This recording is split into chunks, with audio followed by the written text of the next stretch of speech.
What's up, everybody? 300 in the house. How's everybody doing tonight? Um, I hope everybody doing good, as always. Um,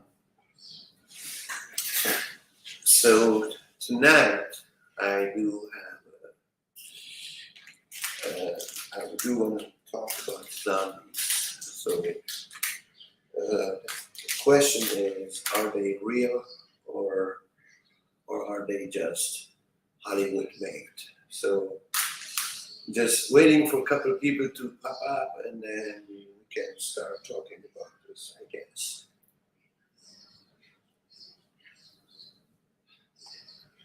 So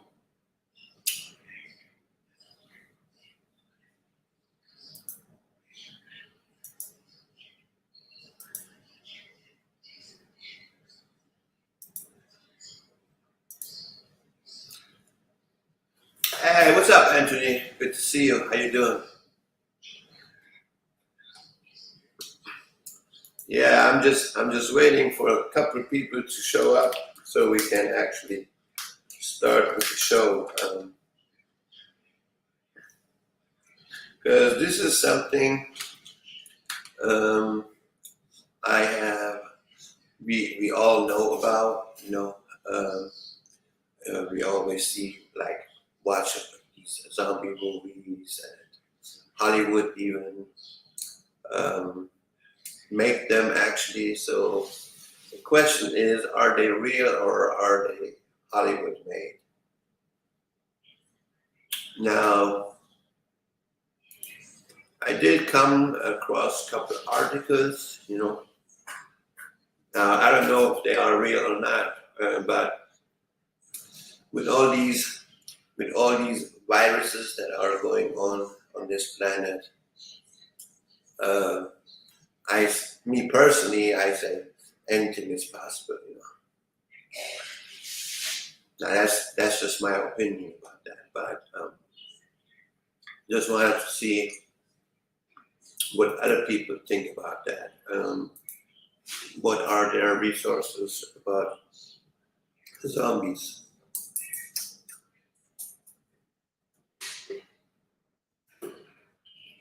So see, like, I even watched this. I was reading this article that's even from the CDC actually, which is really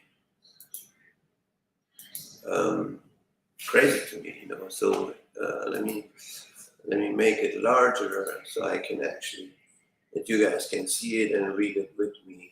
Can you see that? Yeah, that's pretty recent. Okay. This is from 2021. It says people are better able to withstand, adapt to, and recover from advisory when they make healthy choices like the decision to prepare for disaster emergencies and disease outbreaks. Prepare your health for the personal health hazards and risks that could arise from impact on utilities, public health system, and healthcare infrastructure. There you go. There it is. Zombie preparedness. CDC published Preparedness 101 Zombie Apocalypse to the Public Health Matter blog in 2011. The post was example of education entertainment.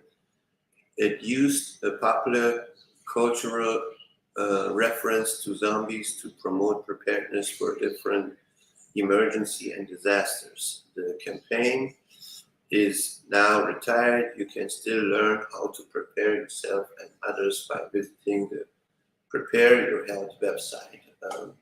Now that is one thing I came across. Then another thing I came across is, I don't know if this is real or not, but I'm just going to show it to you anyway. Where is it? There you go. Here. So I was watching a movie on Tubi.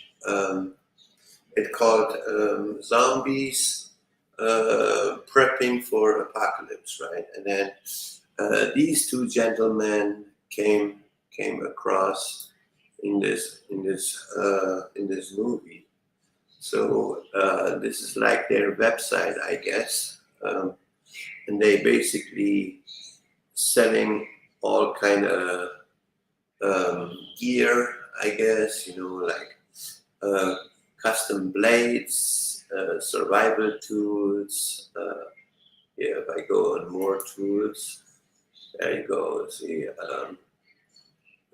it does provide this type of stuff. But now the question is, are they real? Is there a possibility that this could really happen or not? That's a big question. What's up, Alley Cat? Alley Cat in the house. How you doing, Alley Cat? So I'm really curious about this. I mean, I've been watching zombie movies since I'm a kid, actually, and then like in the past 3 years, I did came across a couple websites,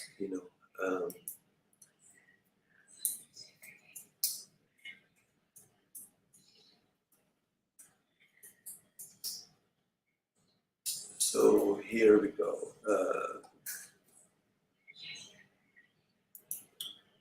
Then there you go. Now this is another web thing I came across, and that was represented by CNN actually. So it was actually in the news. And let me see, can you guys see that? Yeah, okay, that's decent. Okay.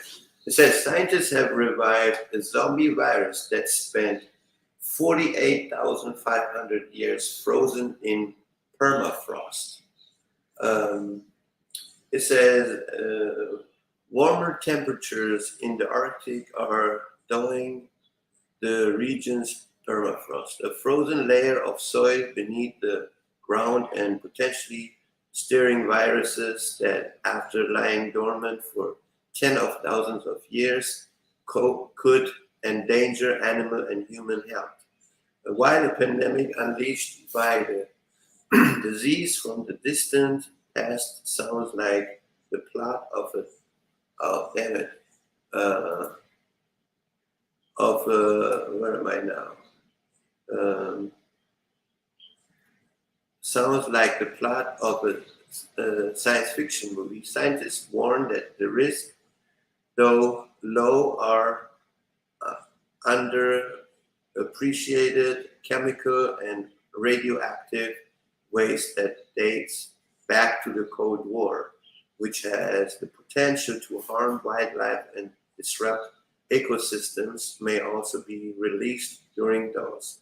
There's a lot going on with the permafrost that is of the concern, and it really shows why it's super important that we keep as much of the permafrost frozen as possible, said Kimberly Miner, a climate scientist at the NASA Jet Propulsion Laboratory at the California Institute of Technology in Pasadena, California.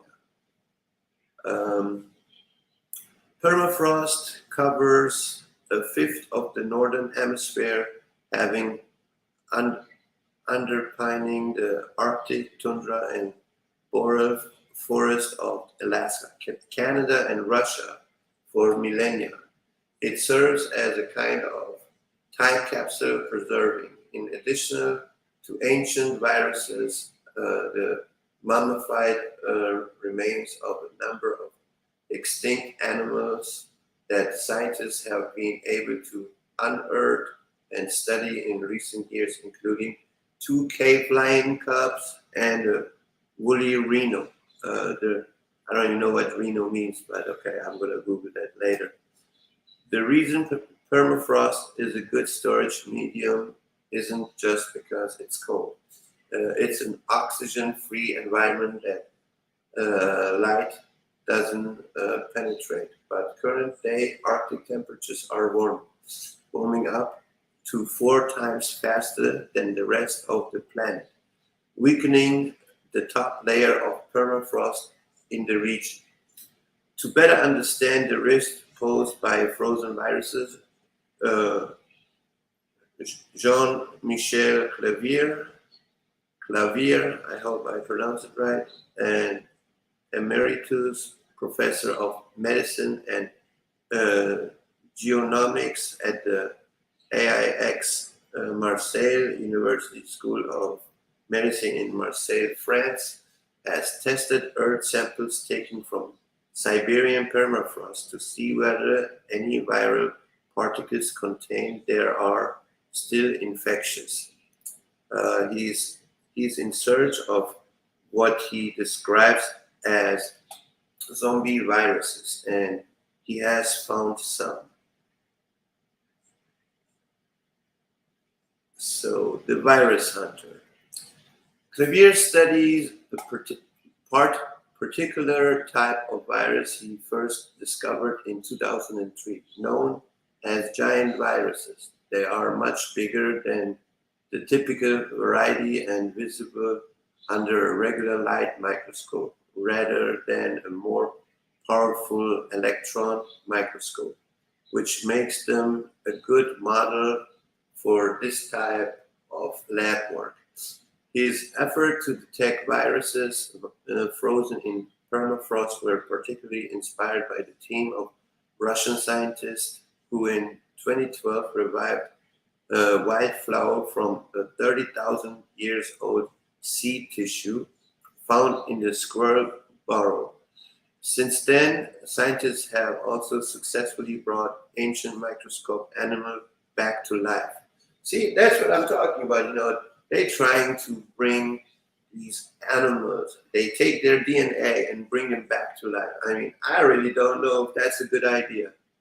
But anyway, in 2014, he managed to revive a virus he and his team isolated from the permafrost, making it infectious for the first time in 30,000 years by inserting it to cultured cells. For safety, he chosen to study a virus that could only target single-celled amoebas, not animals or humans.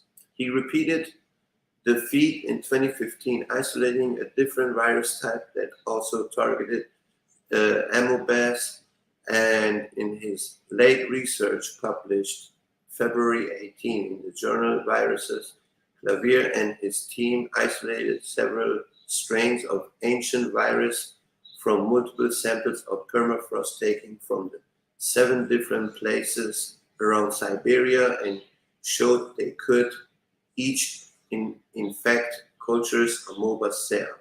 So that's probably what it looks like. Let me see anybody. Hey, what's up, Polarin? Good to see you. How you doing? So let me get back to that article. Okay.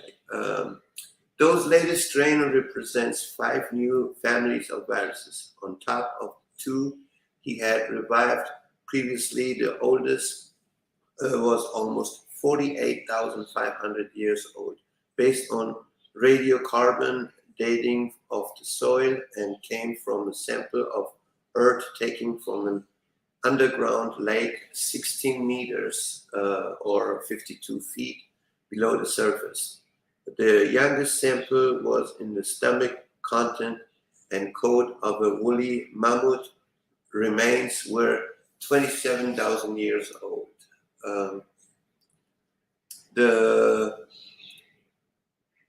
The amoeba infecting viruses are still infectious after so long is in the active of the potentially bigger problem.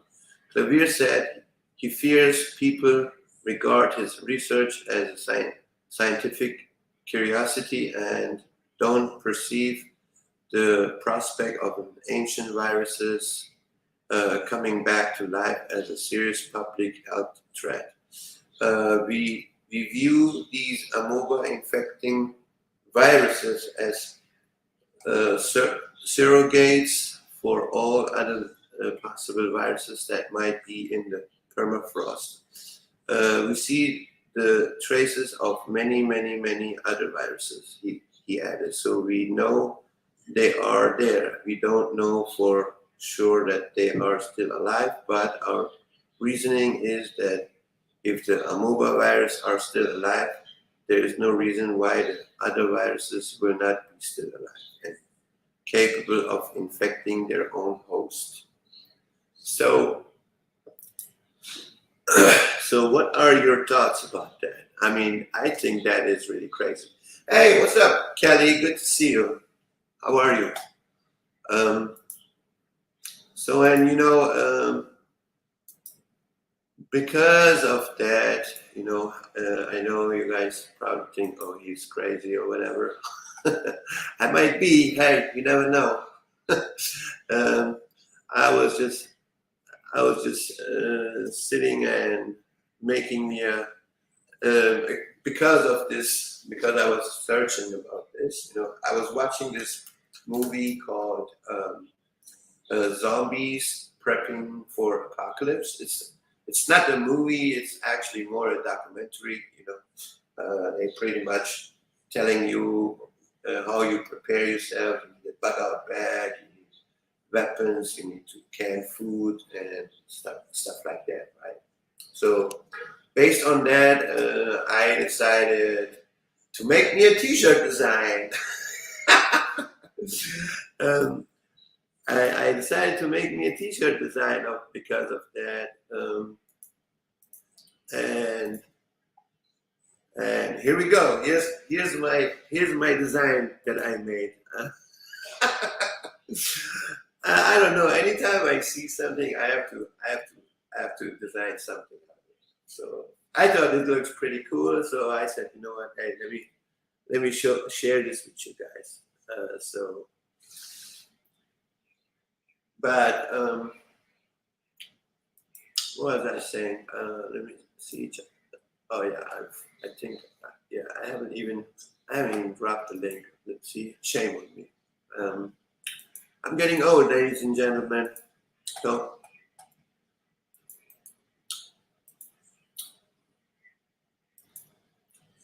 here we go. Here's the link. Just in case, if you guys want to join me, jump in the box. You are very welcome to come up. So I mean, I have read several articles about that. I know I read an article that was from Siberia that they found over there.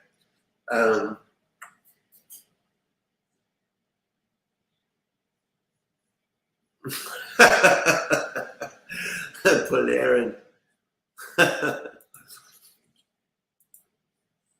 My T-shirt design would be your butter knife sticking out of the Minecraft zombie.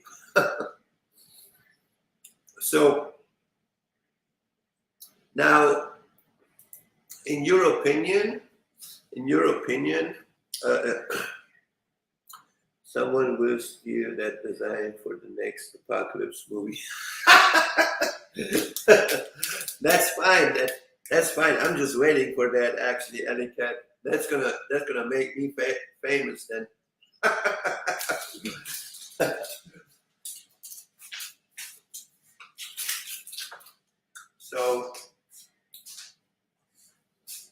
So in your opinion, I would like to hear your guys' opinion. You guys think this is just Hollywood, or you think there is some truth behind this? What do you guys think about that?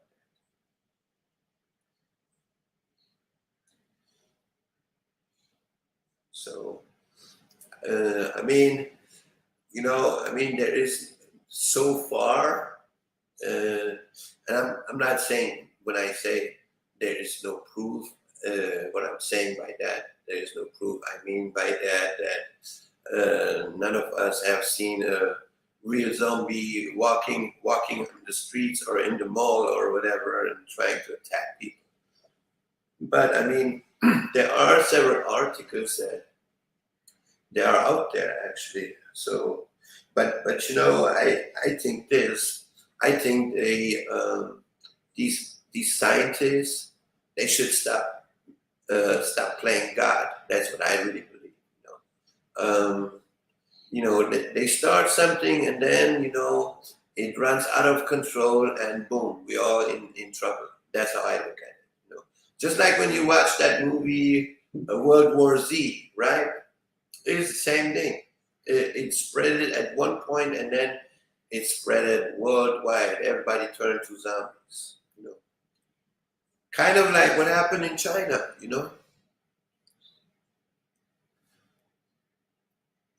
Now one person make a mistake and then a million others need to suffer because of that. I think they need to leave it alone. The woolly mammoth is extinct for a reason. Right, right.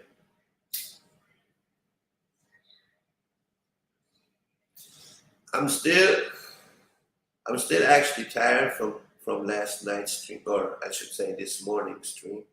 Yeah, I was streaming for six hours. So um, it was what was it? I think it was 5:45 a.m. or so when I went to bed. Um, I'm still kind of knocked out. I woke up at 4 p.m., but I'm trying to wake up. I'm still not feeling like really full of energy. That's what I mean. Someone will steal that design for the next apocalypse movie. I think they need to leave it alone. The bullying, less China genetics and eugenics experiments go crazy sideways, and they start churning out cannibalistic ninjas or something. Right. I mean, I don't know about the zombie part. I watched the replay this morning. Oh, you did? Oh, okay. Yeah, I don't know. I was knocked out. I woke up late. Usually I don't sleep that long, but for some reason I was really tired yesterday or this morning.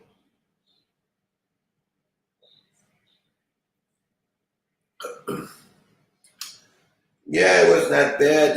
It was just, on the end, it turned a little bit ugly, because that dude was drunk, and that's something I really hate. I don't like drunk people on my live stream.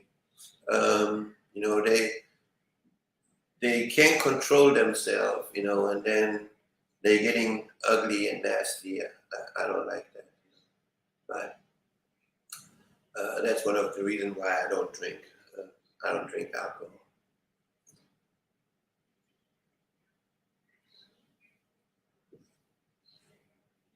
So, but other than that, it was actually a good stream. Yeah, I agree.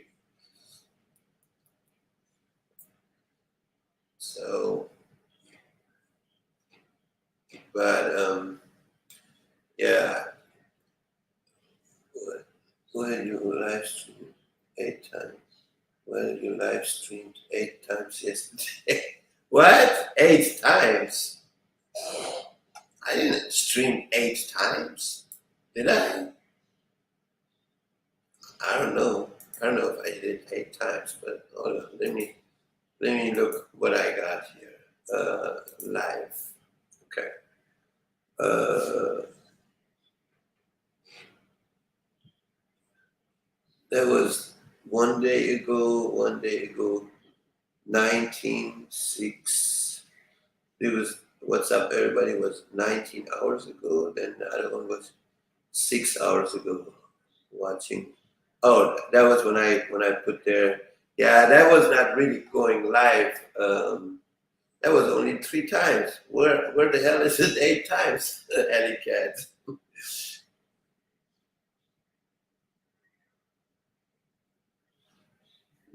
No, I don't need to.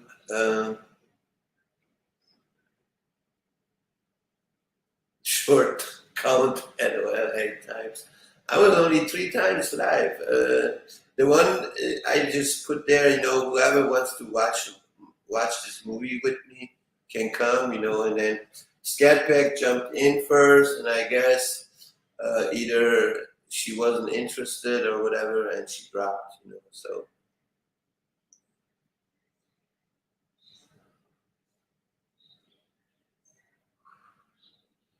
so I'm good. I'm good. I'm doing good without that crap. I don't need alcohol.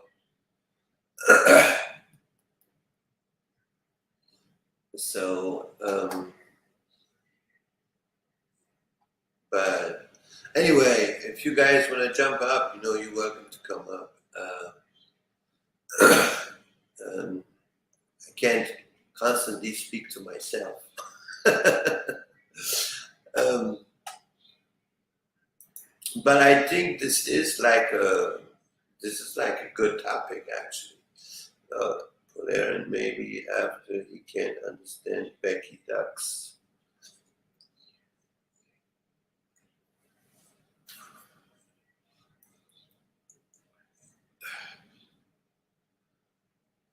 I mean, that's another expense to add on yourself. Um, I don't want to do that to me.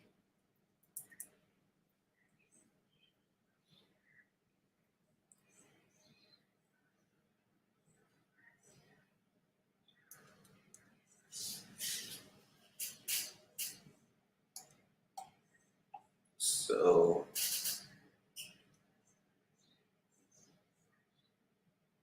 hey, what's up, Tim? How you doing? Good to see you. Um, I wished I was awake last night. Interesting topics. Oh, yeah.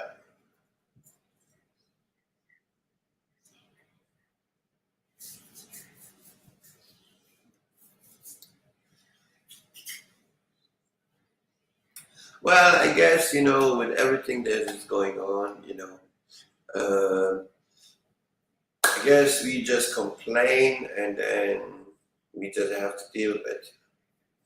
That's I know it sounds like hopeless, but I think that's what it looks like to me. I don't know. That's just my opinion. And as always, I know a lot of people disagree with my opinions, and that's fine. It's all good. I ain't mad at anybody. Hey, everybody got one.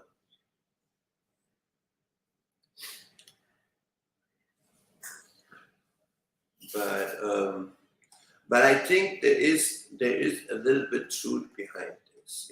Behind these what these scientists do. Searching. I don't know what they are searching for. Maybe they're searching for a virus that makes them immortal or so. I don't know.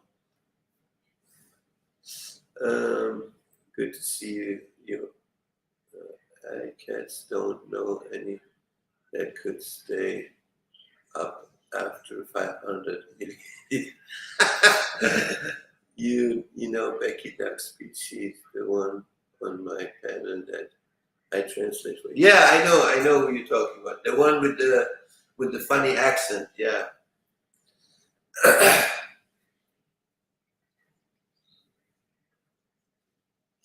I mean, I barely understand that. I don't understand Oxford English, to be honest. It's really hard for me to understand. Yeah, I pick up some words, but I don't pick up the whole sentence. Uh, that's the low end.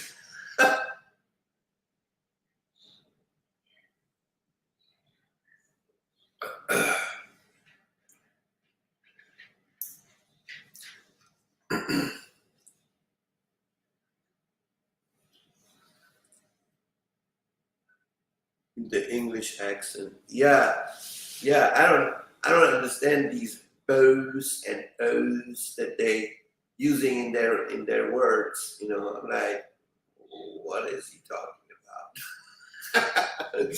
I do need somebody who actually explains it to me. You know, I don't know. Tim, I want to see article 420s.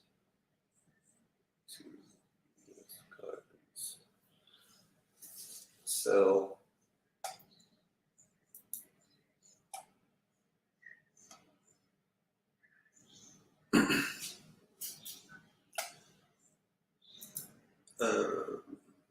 let's go and see what it says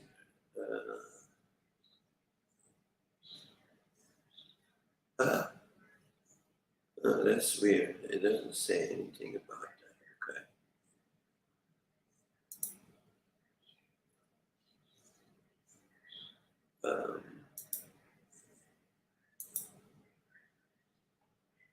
See.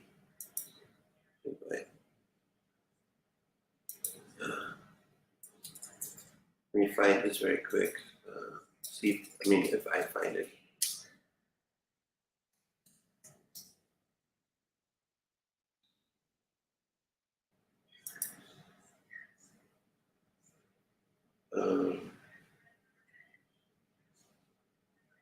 I don't know, did I look at this one?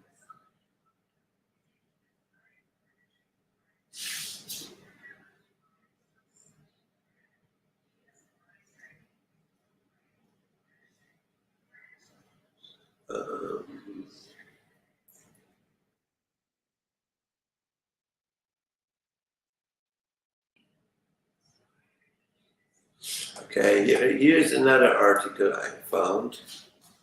Oh, I can hang with the best 500. Okay, here's another article I found. Check this out. It says, there you go. It says, what is the zombie virus? The virus emerged due to thawing of permafrost as the global temperature is rising. The new strain is one of the 13 viruses outlined in the study, each of which possessed its own genome, Science Alert reported.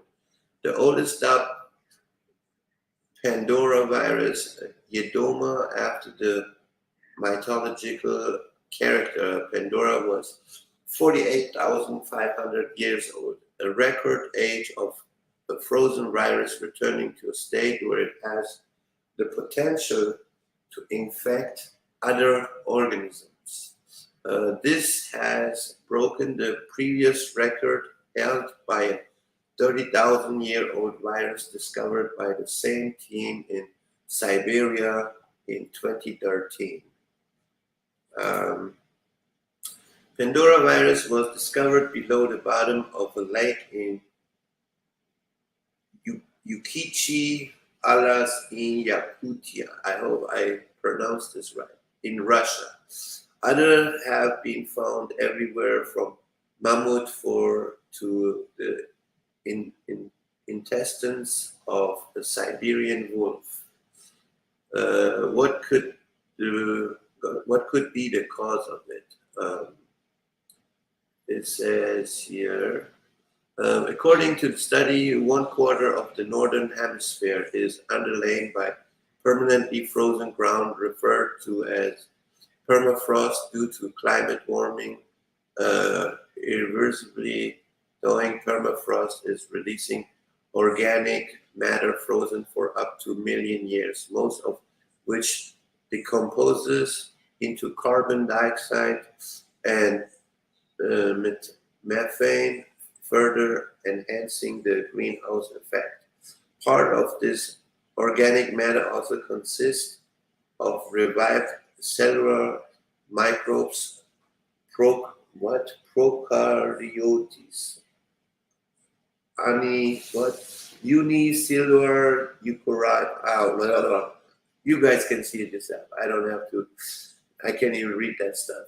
as well as viruses that remain dormant since prehistorical times. Damn, that was some very difficult word. I couldn't even read that.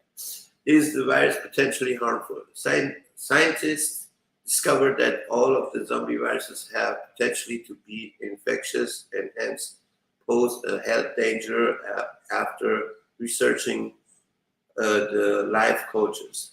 They believe that pandemics like C-19 will become more common in the future as melting permafrost releases long dormant viruses like a microbial Captain America, as per the New York Post. It is therefore legitimate to ponder the risk of ancient viral particles remaining infectious and getting back into circulation by the thawing of ancient permafrost layers, they write. Unfortunately, its vicious cycle as organic matter released by the thawing ice decomposes into carbon dioxide and methane, further enhancing the greenhouse effect and accelerating the melt. However, scientists believe that the discovery of the recent virus is just the tip of the iceberg, as more such viruses are resting underneath that requires further study and research. So yeah, I do agree with that. I believe, the more global warming we have, or I say, the ice is melting, there are more and more unknown viruses becoming alive. That's what I do believe. Um, when did this happen? Tonight, we stood up from holding radio. I didn't even know we had a channel. Twice. No wonder that.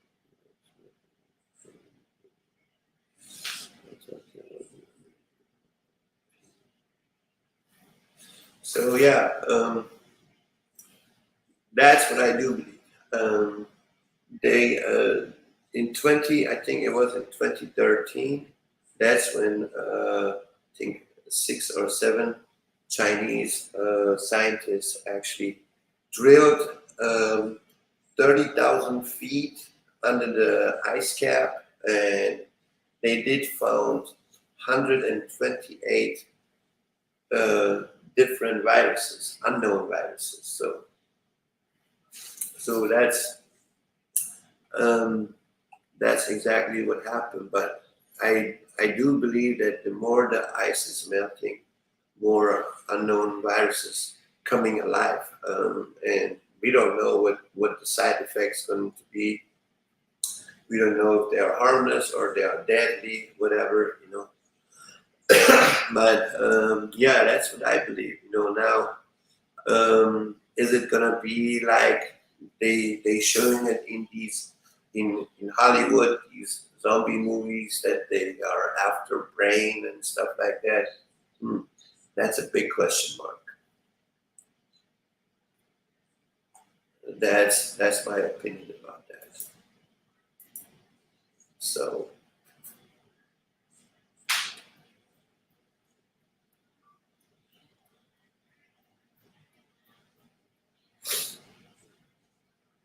where is everybody? I don't even know where everybody is.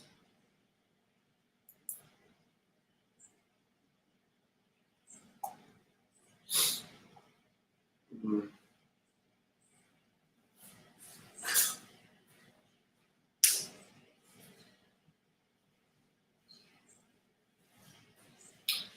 Yeah, so much for that. I don't have no more, nothing to say about this zombie stuff. But I just thought, I just talk about this.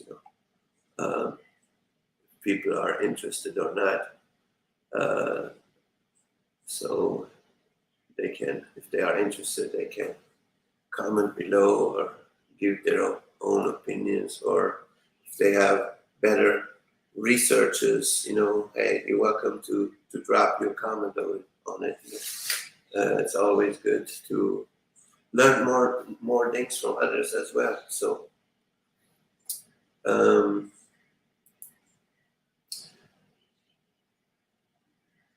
now where is it?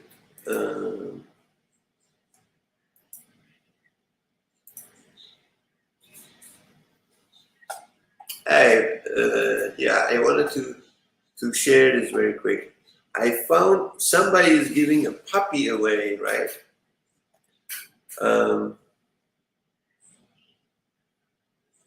If anybody is interested, well, you guys are far away. Just the people in Texas, I would say, people who are in Texas, they probably make that drive. I found this one on Craigslist, actually. Somebody is giving a free puppy away. It's a pretty cute dog, actually, to me.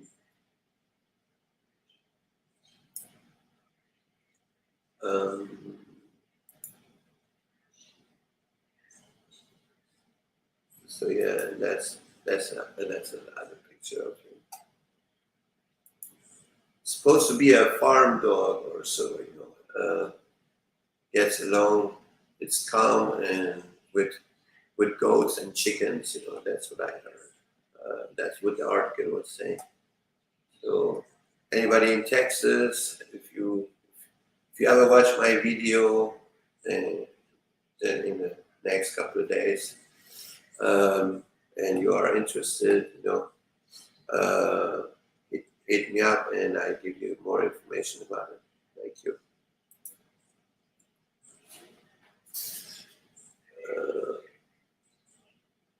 It is what is it again? Hold on, give me a second. It is a Anatolian Kangal or German Shepherd or something like that. It's a mixed dog. Let me see again. What is it? What is it exactly? What kind of dog is it? I forgot what it was, but it was something. Let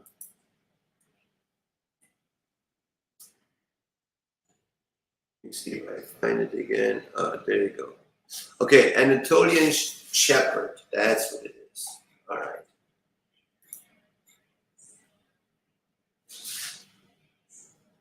Oh, okay. Yeah.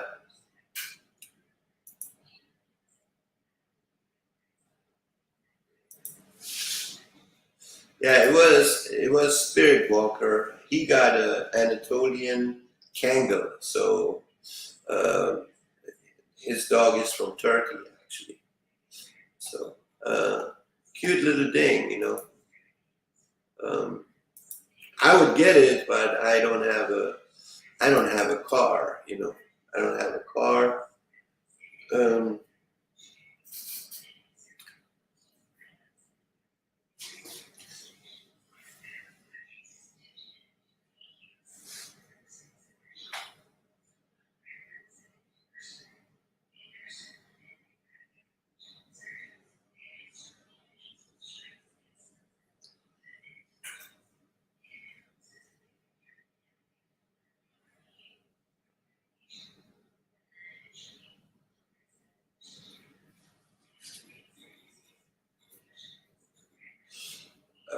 Valerian, just do me a favor, okay? If there are any issues on other channels going on, I don't want to hear that on my channel. Thank you for understanding.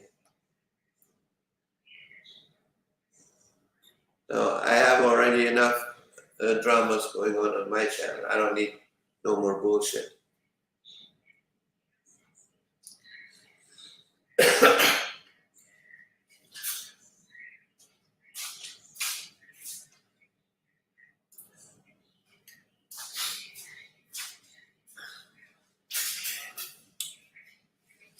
So I don't know what kind of dog that is actually.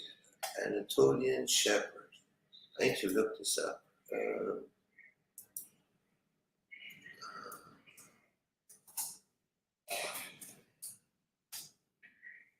Anatolian Shepherd dog. How do they look like when they're... Oh my goodness. Holy cow.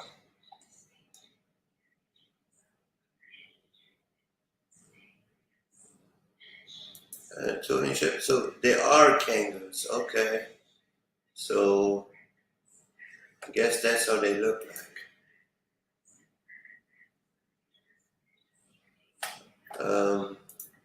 See, when they grow up, that's what they're going to look like. They're pretty looking dogs, actually. They're just huge, in my opinion.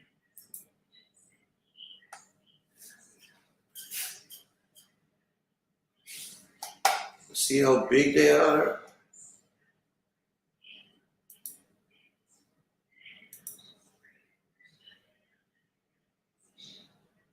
Well, it says Anatolian Shepherd dog, alley cat. So I just read what it says. I don't know, you know. I really don't know. I'm just going by what I'm reading here. Is Anatolian Shepherd a good family dog?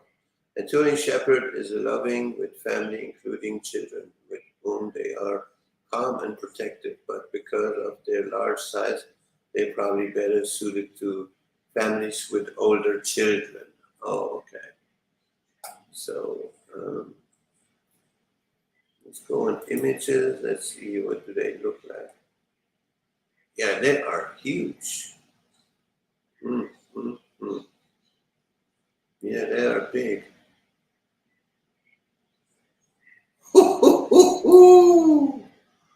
OMG. Now that's not a puppy to me.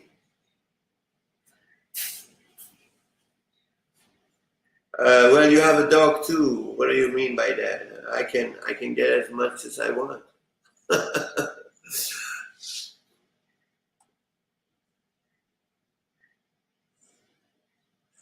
Good night.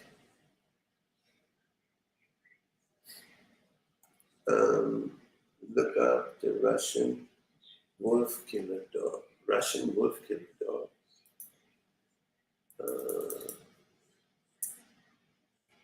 Russian wolf killer dog. Oh my goodness. What the hell is that?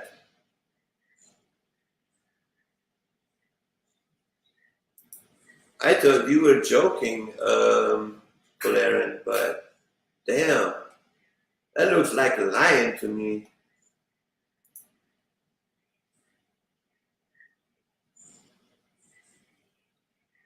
Yeah, that looks like a lion to me. No, but then they, on top of that, they're really ugly looking too. They're not really cute looking. Well, I'm sure some of them are photoshopped here. I mean, like this one. This is photoshopped, I can tell. This is not even real, okay? So try me again with that bullshit. You can't tell me there's a dog that looks in this size. Come on. What, they took too much steroid or what? No, but that is huge. I mean, in general, that is a big dog, but it's ugly looking to me. I don't know. I mean, uh, compare compared to this, this is a pretty one.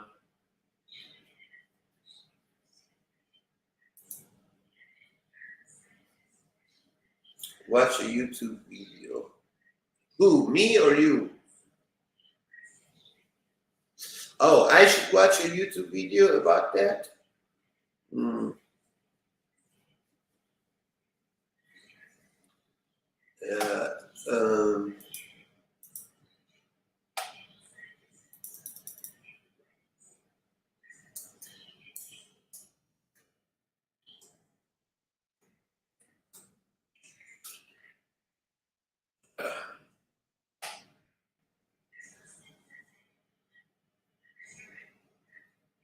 Here. Hold on. Let me see if I find that one picture. This one here.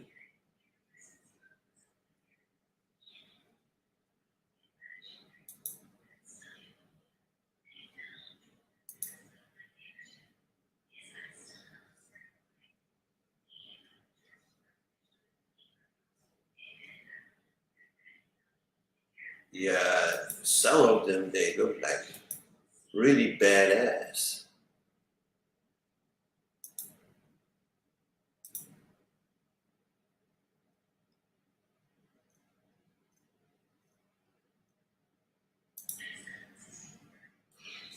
They're full of muscles too. I think yeah they are mastiffs. Um,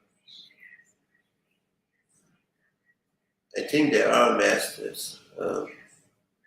Middle Eastern mastiff, I guess. I don't know, but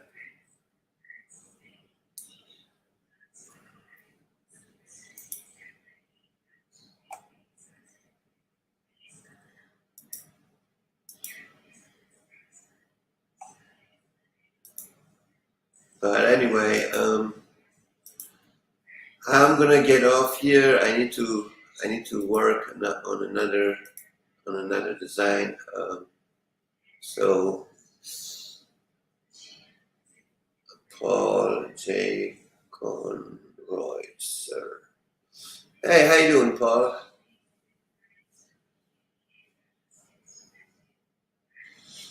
Yeah, it looks like nobody is coming up here. Uh, but yeah, that is a nice dog, Polaran. You know, um, I mean, even as a puppy, they look cute. But how much are those dogs? Oh, I don't know, Tim. Like you mean the Middle Eastern dogs?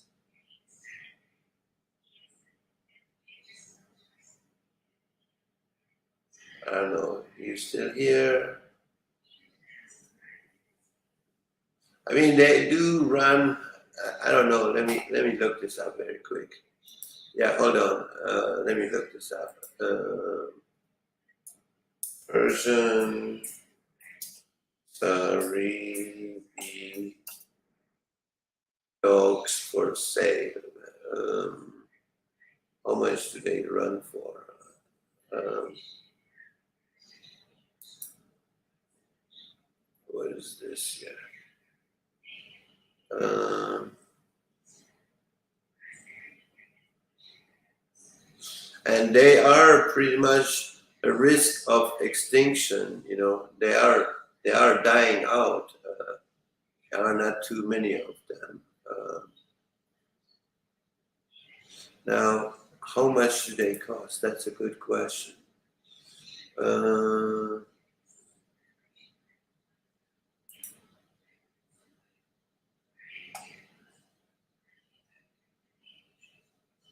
uh,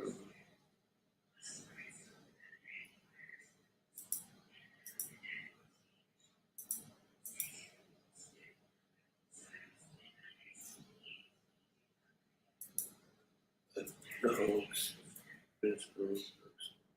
price. Let's see.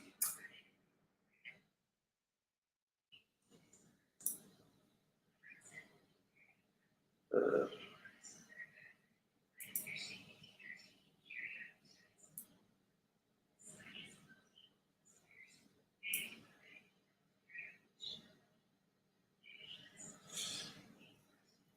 I think I don't know.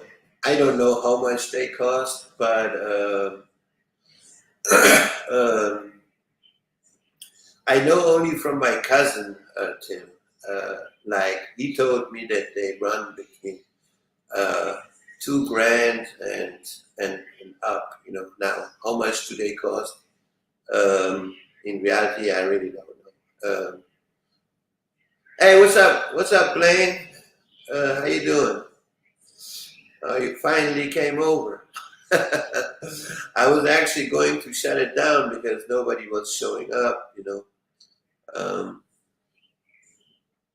so I was keying into a poker tourney that was on for most of the night, being since 6 p.m. PST in the States. Oh, okay.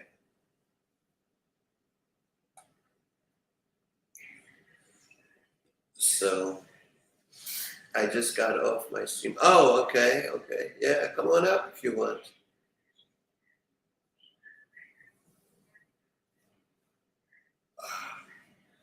Oh, wait a minute, did I? Oh yeah, I did pin the stream.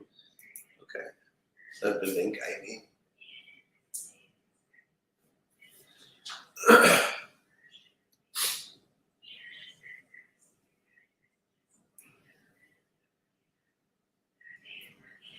So, but I noticed, Tim. I think they have a different name. They have a different name. I don't know what they call them here, but they have a different name. I think they called Asian East Asian uh, Mastiff or something like that.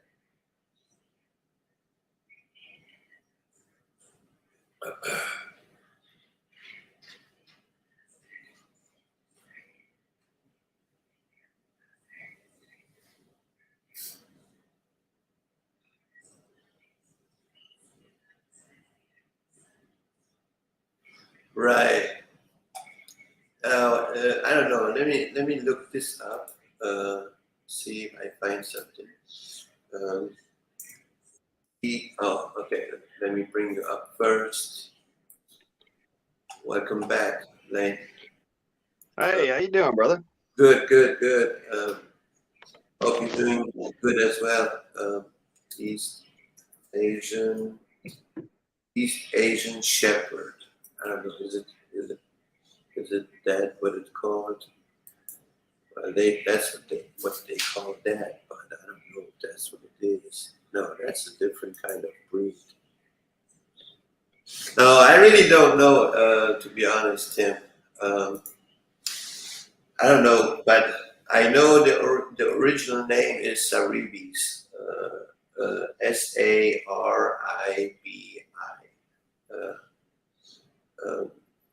Or you can actually look at if you want to get to the Kangal what Spirit Walker got. He got a Kangal Anatolian dog. So, but I'm not sure how much they cost. You know, but I can. Sarabis? Yeah, Saribis. Um, Saribi. Saribi. Those are yeah, the Persian dogs. You know, the yeah, Persian. they're really not cheap, and because of the fact that they are actually native to Iran, they're Yeah, really hard to get your hands on. right. I don't know how you can find them, to be honest. When you said $2,000, I was kind of sitting there giggling to myself because I was like, "Yeah, Well, $2,000 if you can find them." yeah, that is the cheapest if you find one. Yeah, I'm sure they are even more. They are not cheap. No, they are not. Yeah. Saribi, Sarabi dog for sale. Funny Let's. enough, the Great Pyrenees is actually easier to get your hands on here in America than the Saribi is. Uh, And I know that because there's a feller who lives here in the town that I live in that has a Great Pyrenees. oh, Sarivi Mastiff is known by many names, such as Iranian Mastiff, Persian Mastiff, the Iranian Shepherd Dog.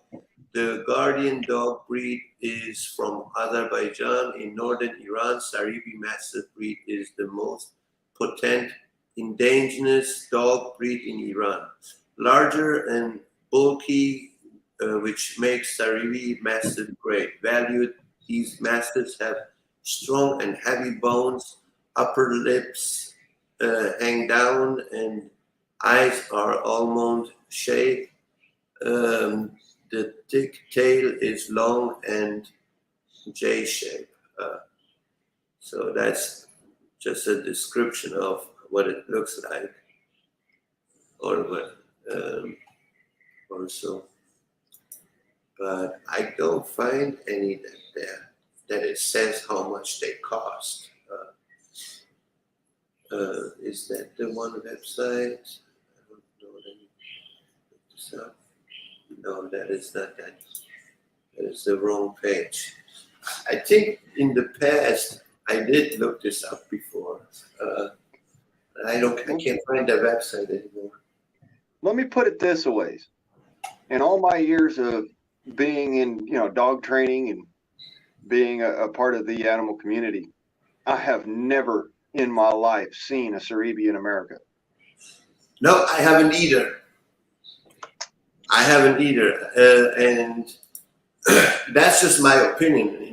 I don't know, but I have a feeling like, since because of politically what's going on in the world, there are bad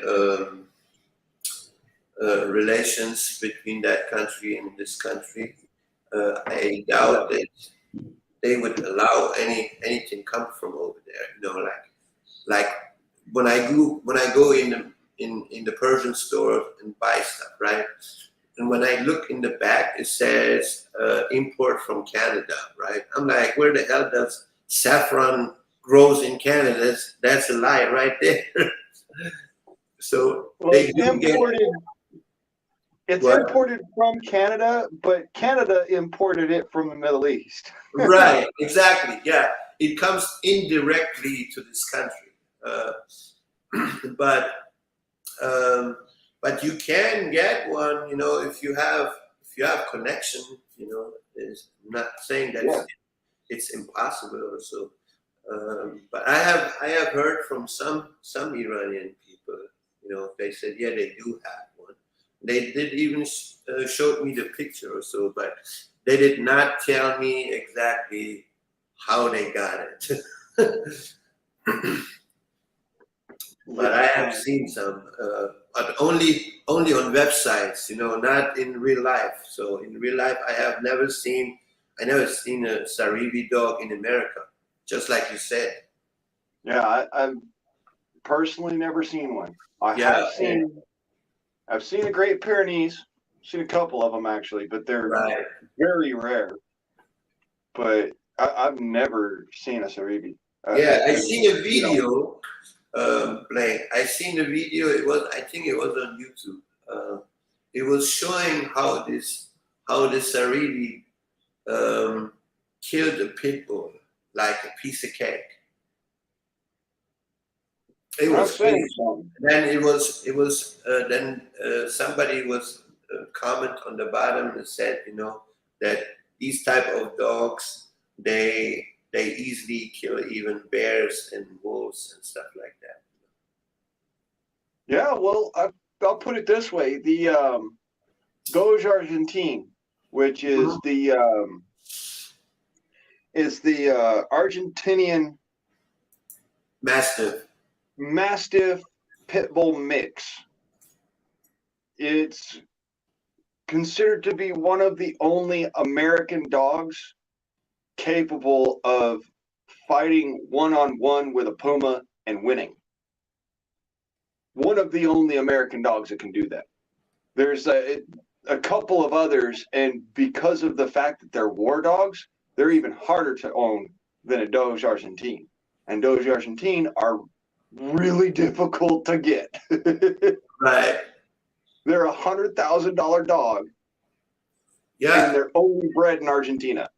yeah, they are not cheap. Yeah, I think that's what it's always based on. You know, if if there is a certain breed or something is very rare to find, the price always goes up. Um, but those are those are some badass dogs, man. I don't want to. I don't want to walk across one of these bad boys. Yeah, I'll be fair and honest. You know, Houdini's a handful, and he is a war dog, but I would not pit him against a puma. All right, Right. and that's even coming from a lineage where, you know, one of the breeds in his lineage is specifically bred for taking on Kodiak bears and pumas. Right. That's actually part of his heritage.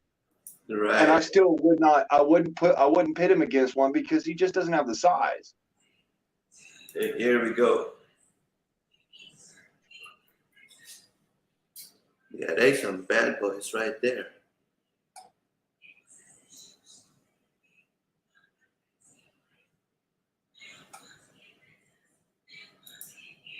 Yeah, Dojo Argentine. It's a very big pit bull looking dog. One of the Right. most loving dogs you'll ever meet, but also one of the most viciously powerful dogs in Right. the It world. says right. It says here is Dojo Argentino a type of pit bull? Differences in origin. The origin of Dojo Argentinos and pit bulls have led to distinct differences in their temperaments and physical characteristics. While both breeds are known for their strength and loyalty, Dojo Argentino were specifically bred to be hunting dogs, where pit bulls were bred for fighting. Yeah.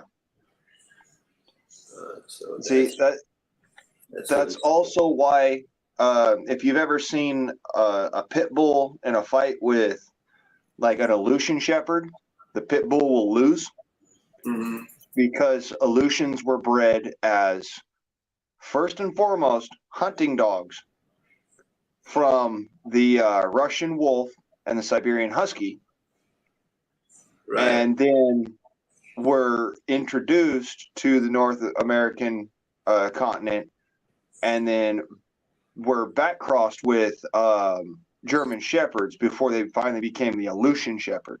Mhm. The United States military started utilizing the Aleutian Shepherd during World War One, I believe, and then they became fully integrated into the United States military during World War II. So, Mhm. we did use war dogs in the World Wars. It's just that the ones that people are always hearing about are the Doberman Shepherd, the Doberman Pinscher and the German Shepherd and the Belgian Malinois. They don't hear much about the Aleutian Shepherd because, honestly, Aleutian Shepherds, they're a pretty rare breed. Right. Oh, and by the way, unless you are a police officer, a former military, or certified as an exotic animal caretaker, you cannot legally own an Aleutian Shepherd. Something I didn't know until just recently. Oh. Yeah. It's because of the fact that they're a war dog, specifically an American war dog breed, that it kind of falls into the same scope of owning a pit bull. Right.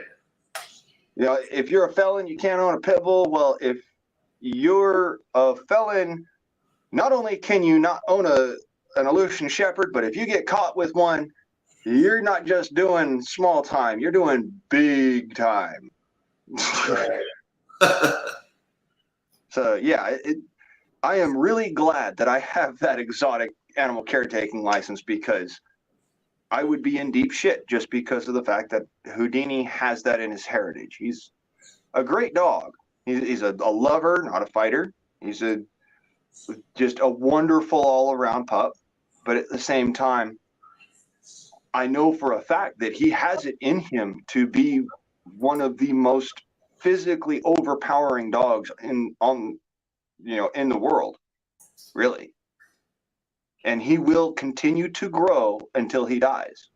That's just part of being, German Shepherd and Aleutian Shepherd. Mm-hmm. So he's what I think was what was his weight last time I had him weighed? It was 83 pounds. Mm-hmm.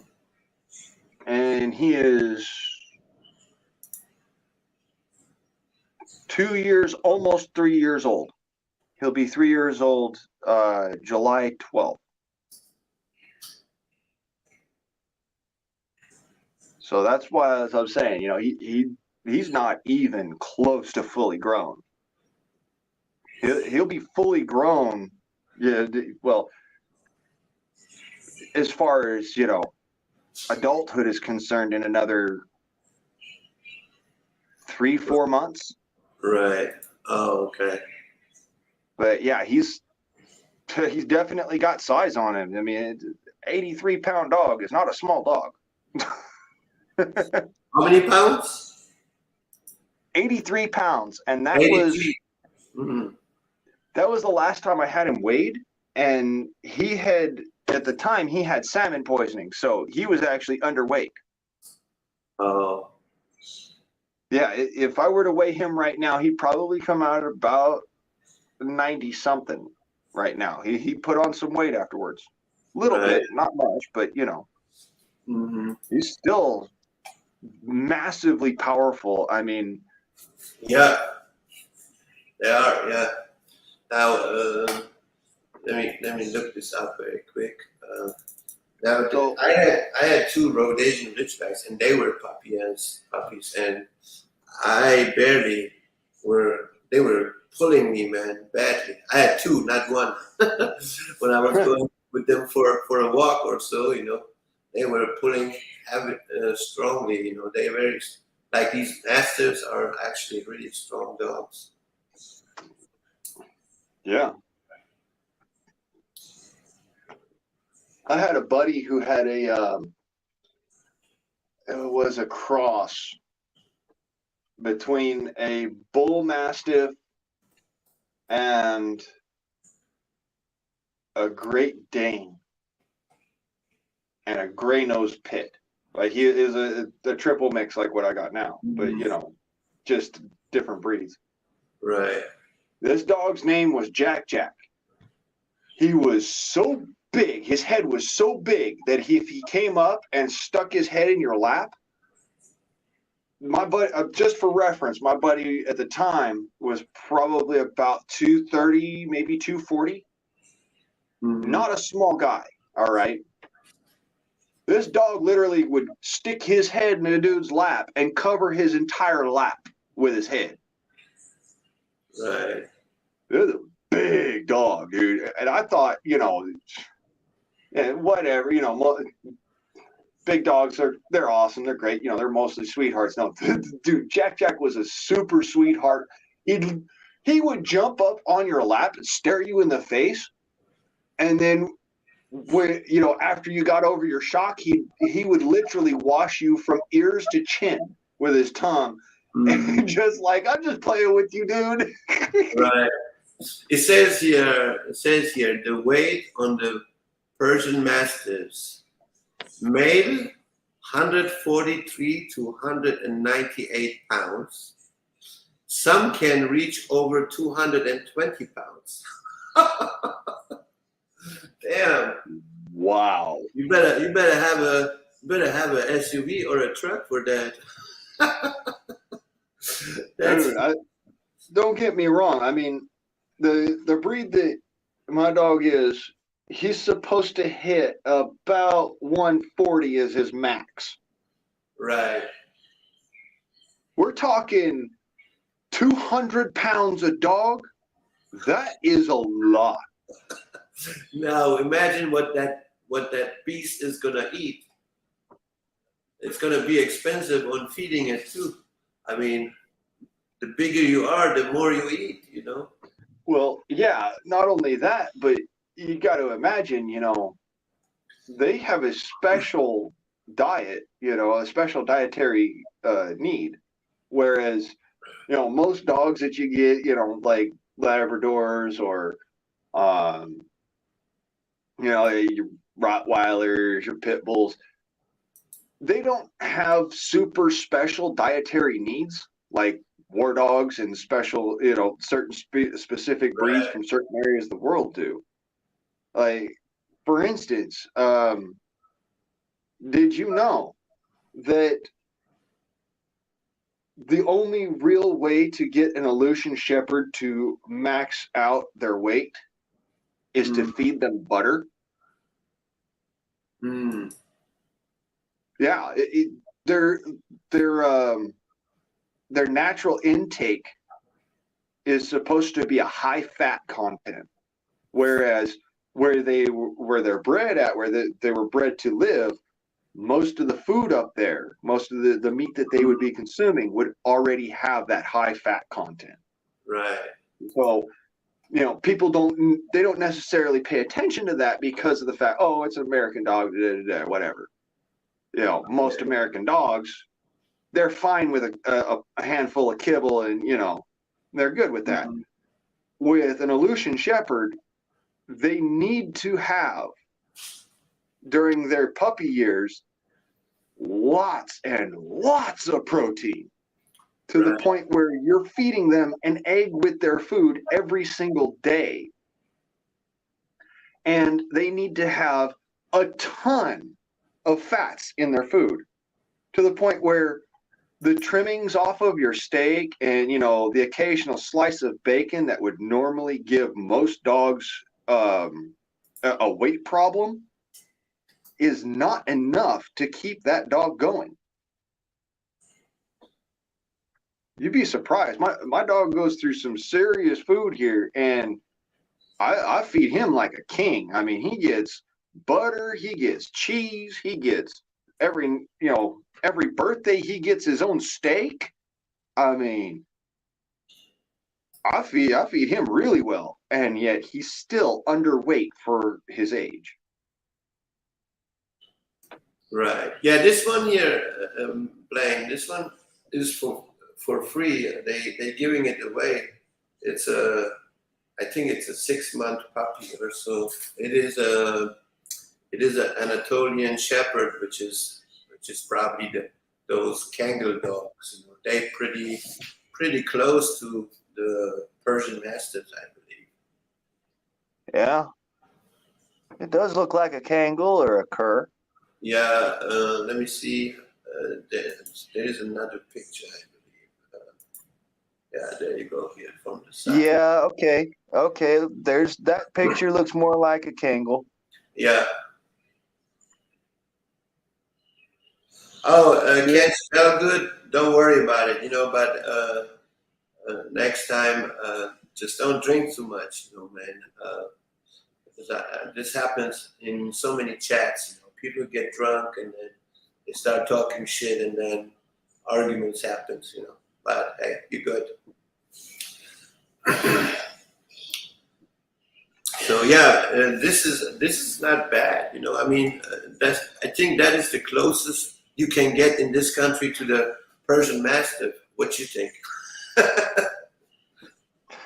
Well, if it's the closest you can get, then there's something to have. I guess, yeah.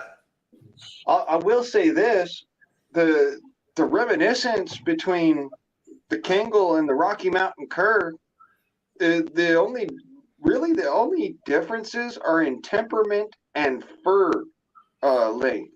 Right. Really, See, I mean, like, curs are normally short hair. You know, really, really, really short hair. mm, Kangol, you know, they can go between having short hair and long hair, especially around their ears. right. But I don't know. That's just my opinion. I mean, if you are bilingual, I would recommend you teach your dog in your in that unknown English language. Me personally, that's what I do. I do. I am bilingual. I teach my dogs always in a different language, so that way I make sure that not everybody can call actually my dog. Well, I guess you could say I'm multilingual just because I trained my dog in a certain dialect of German, which isn't very often used anymore. And specifically because it's associated with the Nazis. But also, Right. I speak Cherokee, not just any kind of Cherokee, but ancient Cherokee. And I speak English and I speak Spanish. I would have trained my dog in ancient Cherokee, but it's really difficult to get the vowel sounds right. You have to backtrack and re-say the sentence in order for people to understand you. So trying to give that kind of instruction to a dog, that's just, I'd confuse the shit out of a dog. So you speak to your dog in Cherokee or in German? I use the German. Oh, you speak in German. Yeah. Okay. Well, make sure I don't come around your dog because I am fluent in German. Well, it's a specific dialect of German that's not very often used anymore. Right.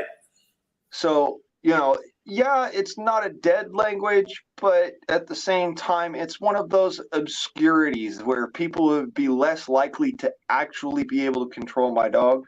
And not only that, but he comes from a breed which is very handler specific. I literally can't let him out and around my neighbors because he won't trust them. Right.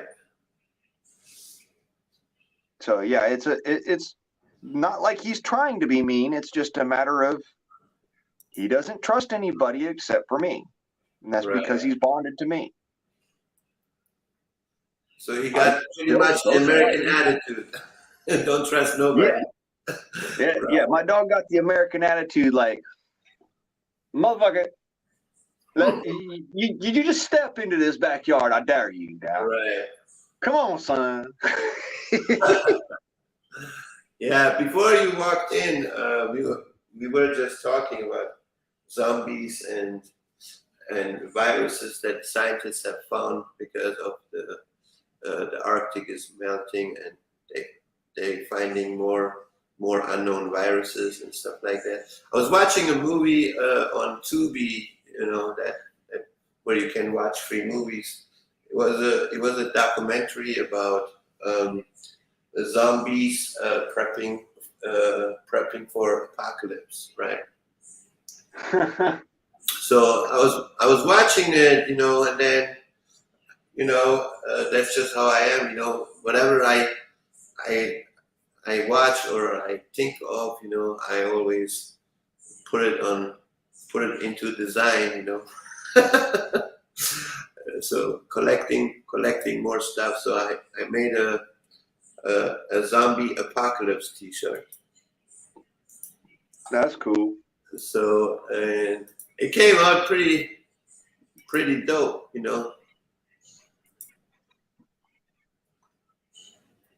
That looks wicked, man. That looks dope, huh? I like that. That looks cool, man. See, like in the back, it's the window where the people are trying to get in, and then I put like barbed wire behind the dude, and then underneath him, there are hands or arms trying to reach to him, and then you got a big barbed wire in front of it. Then let me see, what is it? Oh no, that is the wrong software. That is this one actually. So and then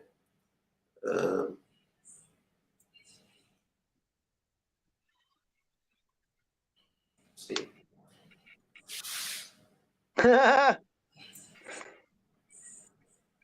I don't know if I should put a red eye. I put a blue eye on him, so anyway. That really does look wicked. Like, dude is a freaking zombie, Right. but he's a zombie apocalypse survivor. Right. So yeah, I thought that this one came out pretty cool.